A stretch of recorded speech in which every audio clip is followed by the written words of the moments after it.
Hello students, this video lecture is for class 7th, subject science, lesson number 2 and lesson name is nutrition in animals. In the last chapter we have learned nutrition in plants and in this chapter we will learn nutrition in animals. So let's start. As we know, food is the source of energy that is required by all living organisms for growth, repair and proper functioning of the body. And this thing we have learned in the last chapter also, that plants make food and they store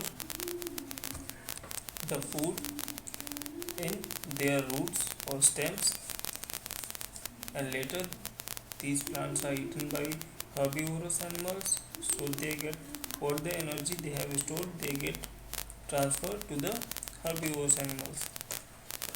So now let's move forward to the introduction. The trillions of cells that make up the body need energy. Even at rest, a cell needs energy to stay alive. Any form of work such as contraction of a muscles add to the body's energy requirements. In order to meet its energy needs, the body must be able to use the energy stored in eaten foods. Food, however, is more than just an energy source. At every moment of life, body tissues are being repaired and rebuilt. New cells are being formed to replace damaged or aged one. Food, along with oxygen and water, are raw materials the body utilizes for growth and repair.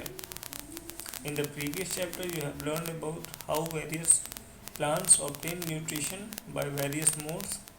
Animal depends on plants and other animals for food. In this chapter, we will get to know about nutrition process in animals. So what these two paragraphs says is that every human, every animal is made up of millions and trillions of cells, and these cells need energy, and this energy comes from the food we eat. And also, if the cell is doing nothing, it needs energy to stay alive. So, and if we do not eat food, then we will find that our body is feeling lack of energy. And also, apart from giving energy, the food helps body cells to repair and growth of the body. Now let's move forward. Nutrition in animals. We know that plants are autotrophs as they make their own food. Like plants, animals are not able to make their own food. In fact, they depend on plants and other animals for food. Hence, they are called heterotrophs. We obtain foods such as wheat, rice, vegetables, and fruits from plants. We get milk, products, eggs, and meat from animals. Living beings that obtain food from plants are called herbivores.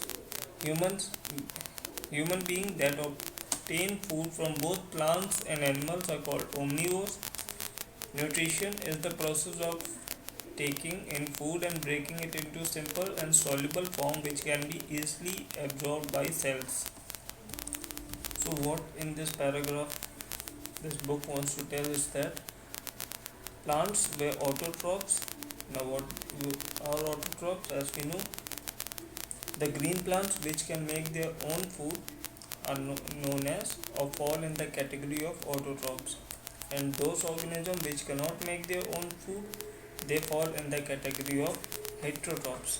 So all the animals fall in the category of heterotrophs because animals have to depend on plants or other animals for their food. And those animals which eat only plants or plant products are called herbivores.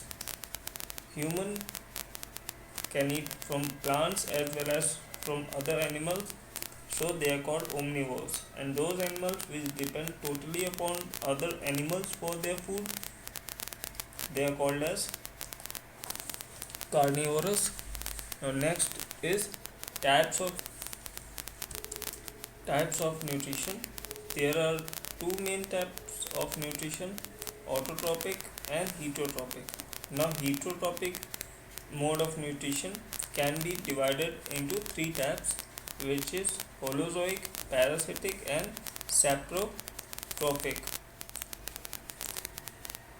and we will be discussing this in our next video. So thank you.